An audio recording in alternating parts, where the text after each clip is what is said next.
The world had been shattered. In that long ago age, an apocalyptic war had brought about the end of all things, and the laughter of the dark gods echoed across the void as their ultimate victory was finally achieved. Or so they had thought. When the world that was finally was destroyed by the efforts of the ever-chosen Archaon and his legions, the very core of the planet had gone hurtling off into the endless void, with a figure clutching to its golden surface.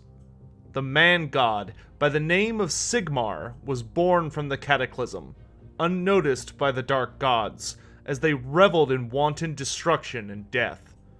Yet despite his immense strength, the God King seemed to have perished in his final conflict with Archaon, or at least was so close to death that all he could do was cling to the blazing sphere as it hurtled into the unknown. No one knows for how long Sigmar sailed aimlessly across the vast emptiness of the ether, but after much time had passed, this luminescent comet finally drew the attention of another. Many indescribable horrors and mythical beasts dwelt in the etheric void, but the one who discovered the strange orb was the colossal great drake known as Dracothian. The mightiest of a race known as the Celestial Drakes, Dracothian is so immense that he's made of numerous constellations, with many stars making up his very essence. Enchanted by the gleam of the lustrous sphere, the great drake captured the core of the world that was, so he might set its place in the firmament to better admire its beauty. But when he captured the careening orb, the celestial drake noticed the ruined form of Sigmar clinging to its pitted surface. Sensing a kindred soul in the stranger, Dracothian revived the God King with a mighty warming breath. Restored at last, Sigmar thanked his savior with a mighty gift crafted from the golden sphere he had ridden into the void, a metal that would come to be called Sigmarite. In return, Dracothian showed Sigmar star bridges and crystalline passageways that led to each of the 8 realms. So did the man-god of the Empire discover the mortal realms, and the Age of Myth began. As for the mortal realms themselves, the exact nature of these mythical and maddening realities is a tad complicated, but to explain, we'll start with where they come from. During the end times, the way the Everchosen claimed his ultimate victory was by tearing open a portal to the realm of chaos in the Empire of the Old World. By doing so, he caused the very winds of magic themselves to spiral out of control, and as insane amounts of magic flooded across the world, everything became consumed by the reality of the dark gods. At the ultimate climax of this apocalypse, the 8 winds gathered together at the center of this new portal, and like a star-going supernova, exploded in all directions, thus shattering the world that was. This fundamental matter went hurtling across the great nothing for a time, before the laws of the greater cosmos forced order once more. Over time, each of the 8 winds was drawn towards other fragments of themselves, kindred pieces absorbing together, until 8 separate and immense spheres drifted among the stars. As they continued to grow, each of these magical globes began to exert pressure on themselves, until it grew to such an extent that their cores were forged into something new. Thus were the mortal realms born, each inheriting its characteristics from the wind of magic that made up its very form. Akshi, the realm of fire; Gairan, the realm of life; Shaish, the realm of death; Shaman, the realm of metal; Olgu, the realm of shadow; Hish, the realm of light; Gur, the realm of beasts; and Azir, the realm of heavens. We will cover each in their own time, but there are a few basic things they each have in common to mention. Each of the realms are insanely massive. The world that was being completely dwarfed by even just one of the 8 realms. Also, despite their names implying simple concepts, every realm has a vast array of different lands and environments, as the influence of each sphere's creation magic grows much calmer as one approaches the center. So at the core of each realm sphere, stable lands were formed that allowed the beginnings of new life. This will be covered far more extensively another time, but those are the basics. When Sigmar was guided to the mortal realms by Dracothian, his first steps graced lands in Azir that were newly formed and fresh from the anvil of creation. But as he began to wander and explore these strange new lands, the God King encountered much that was ancient even before those fabled times. He found bizarre magical structures known as realm gates, portals ranging every shape and size that allowed individuals to cross from one realm to another. This is the only way to do so, as the realms are physically apart in the expanse of the etheric void. Though much occurred during these travels and many great feats were accomplished by Sigmar, for the sake of today, and in the interest of time, we'll only focus on his discovering the gods. The exact order in which Sigmar found each of the gods is difficult to pinpoint, as the Age of Myth occurred so long ago by the current timeline that much of it is shrouded in mystery and confusion. But there are vague truths known about how each was found and brought into the Pantheon of Order. In Ghyran, the realm of life, Sigmar wandered through wild jungles and immense forests until he at last discovered the hibernating form of Alarielle. Once the mortal Everqueen of the High Elves upon their island nation of Ulthuan, during the end times, she had gone on to absorb the very essence of Ariel, the Queen in the Wood, who ruled over Athel Loren and was the incarnate of the elven goddess Aisha. Furthermore, during the final battle of Middenheim, Alarielle had been blessed by the last ancient of Athel Loren's forest spirits, Durthu. The ancient tree man had in those dark times become the physical embodiment of all the great forest's magic, and he poured it into her body so that she might have the strength to save the world from certain doom. Finally, she had been selected as the incarnate of life by the very wind itself when the vortex was unbound. One can see that Alarielle was no longer truly herself by the end, so it should be of little surprise that when she was reborn into the mortal realms, the goddess of life bore little resemblance to her former form. No longer a mortal elf, but a godly forest spirit, Alarielle awoke at the bidding of her former ally, and graciously joined him in his quest to bring order and life to all the mortal realms. When Sigmar entered Gur, the realm of beasts, he would find another potential ally who had been quite changed by their rebirth into the mortal realms. Trapped within an immense ocean of amber at the base of towering trees, the God King discovered the trapped form of the entity known as Gorka Morka.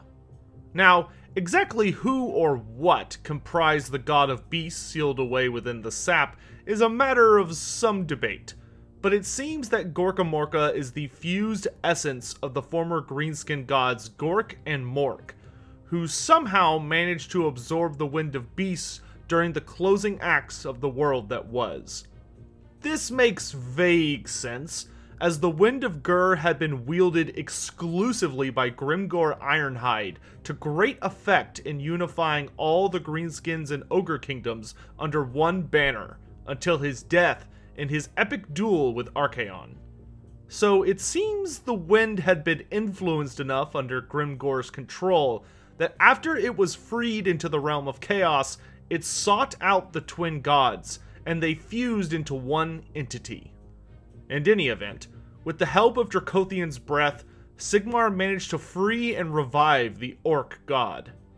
This proved to be unwise, as upon his regaining awareness, the first act of Gorka Morka was to attack the Great Drake and hit it so hard that the celestial drake immediately blacked out from the trauma.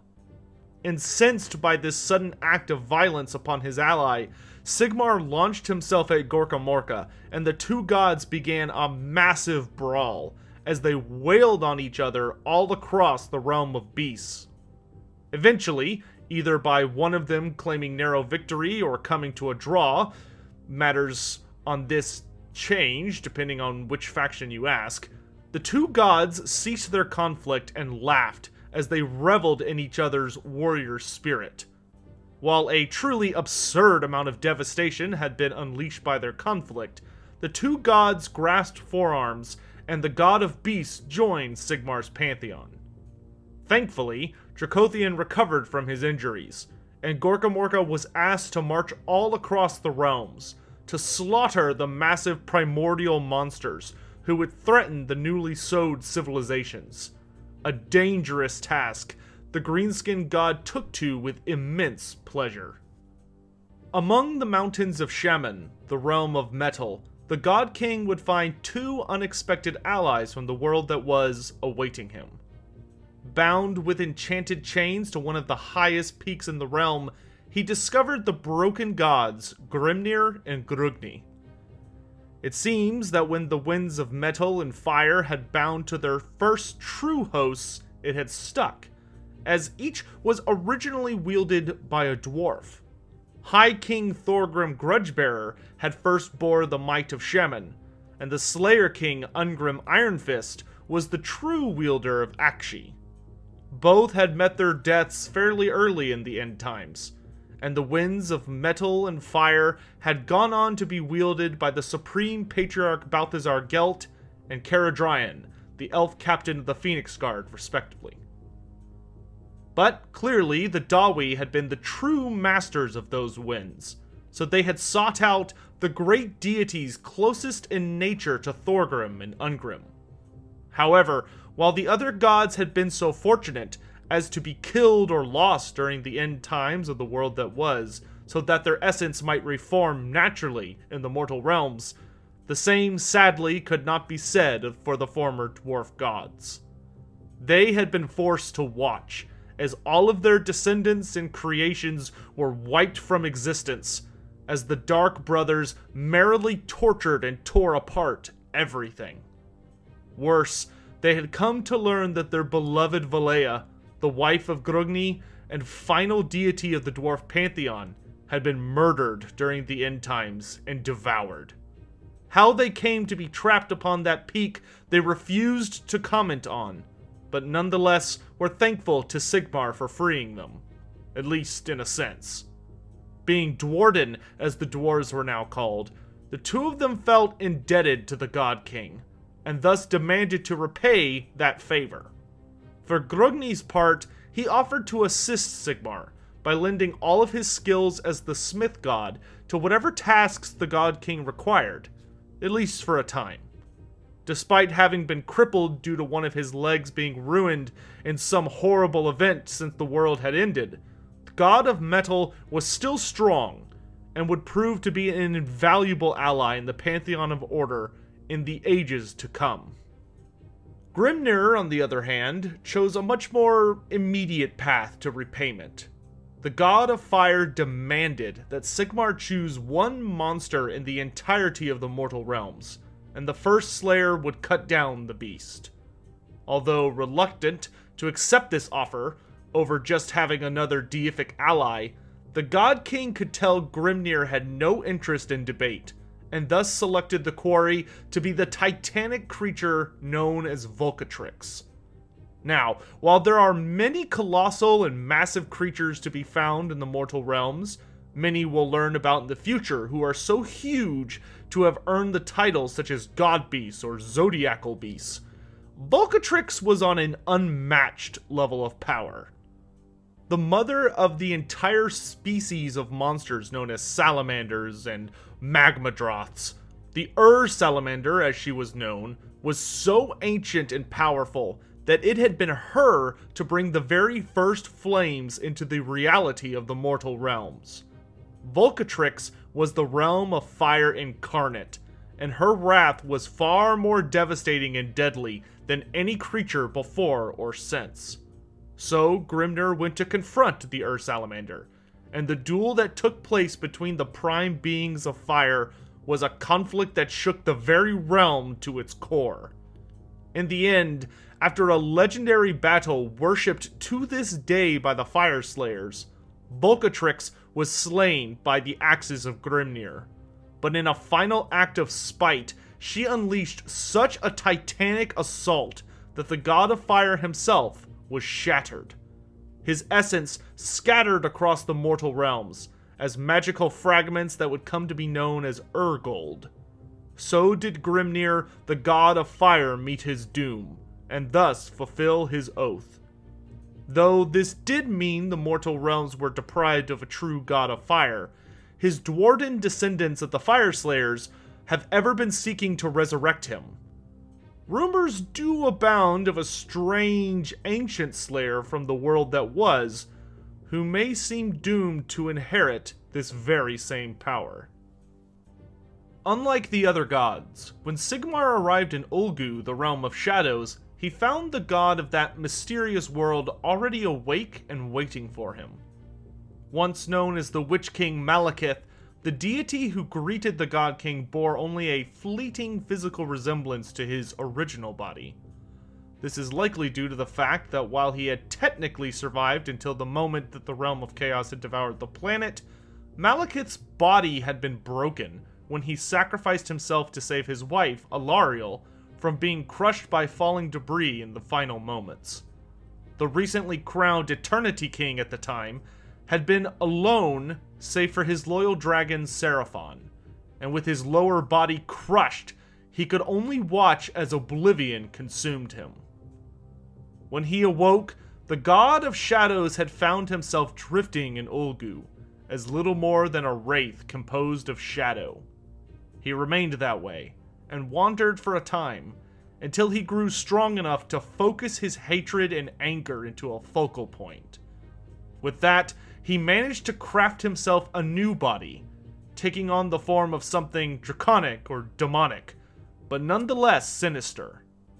Now going by the name Malarian, he found his mother Morathi, along with other creatures who joined him, though they were all most certainly changed, and willingly agreed to Sigmar's offer of a pantheon.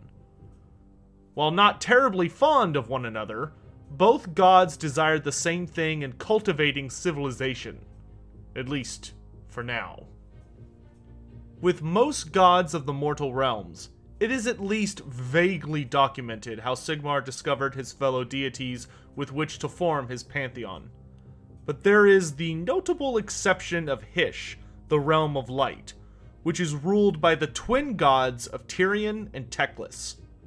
Once the greatest pair of heroes among all elvenkind in the world that was, there doesn't appear to be any concrete record on what happened to the two of them after the end times concluded, when both were devoured by the ever-increasing realm of chaos unleashed by Archaon. Nor is it recorded how they encountered the God King on his travels through their realm. However, with the much-anticipated Lumineth Realm Lords book coming out in the near future months, this enigma will finally be answered, in an easy-to-find format at least. In any event, the notable change about the twins since their mortal incarnations is that the two share the burden of godhood of their realm, and seem to heavily rely on one another's counsel and abilities. Especially as, seemingly due to something involving his rebirth into the mortal realms, Tyrion has reputedly gone blind. Though as the warrior god of light, it is highly likely that this hinders him very little. If at all. When it comes to combat, at least. The two of them proved to be the most staunch allies of Sigmar in his pantheon, next to Alariel and Grugni, providing much to further the cause of order. Lastly, and currently the most regrettable, Sigmar entered into Shyish, the realm of death, to discover what remained of one of his most ancient enemies. Following the pull of his soul towards another deity, like how he had with the others, the God King arrived at an immense mountain, which stood like a burial cairn upon one of the deadliest beings to ever walk the world that was. Sealed away beneath the black rock was Nagash, the great Necromancer, who in eons past had ruined nations and crafted unholy abominations. Sigmar dwelt for a considerable time above the tomb of his former foe, pondering whether it would be the right decision to free the self-proclaimed God of Death. After a great deal of time, the God King finally made up his mind, and took up Gal Maraz before bringing the Warhammer down to shatter the mountainous prison. Freed and awake at last for the first time in an age, Nagash warily considered the Barbarian King, who had used that very same hammer to smite him long ago. After some uncomfortable greetings, the great Necromancer pledged his assistance to Sigmar as thanks for freeing him from his purgatory.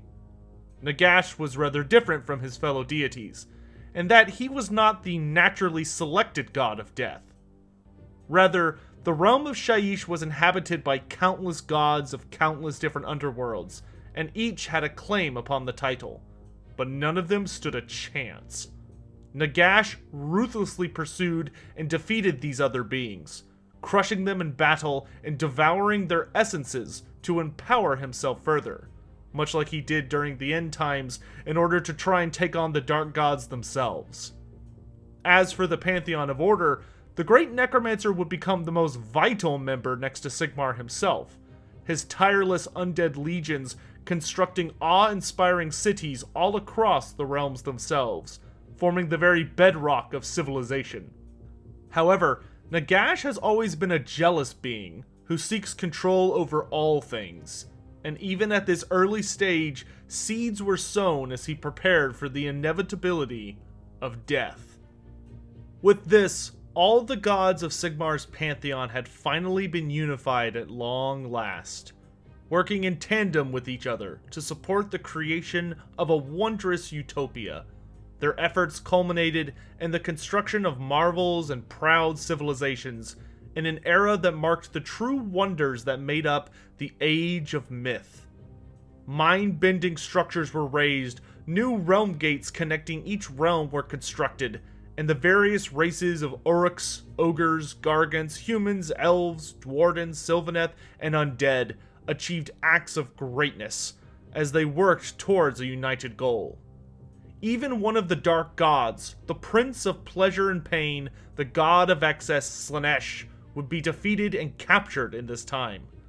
Lured into a clever trap by the combined efforts of Tyrion, Teclis, and Malarian, the Dark Prince found himself imprisoned in a hidden realm located between the realms of Hysh and Olgu.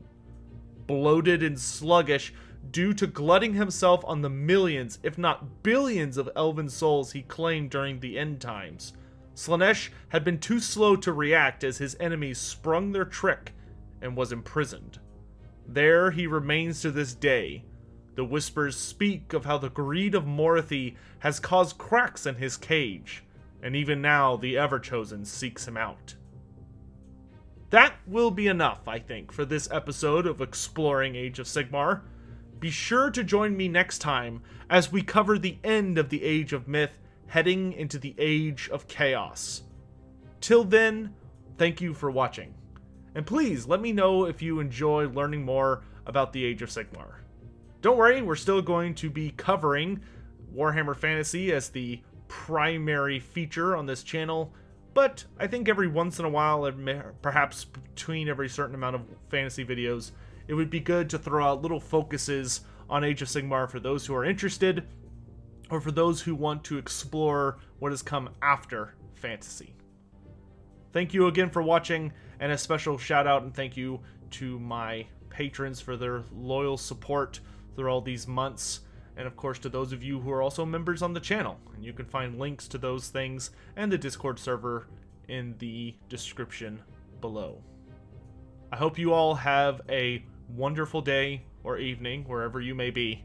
And until next time, take care of yourself. Bye.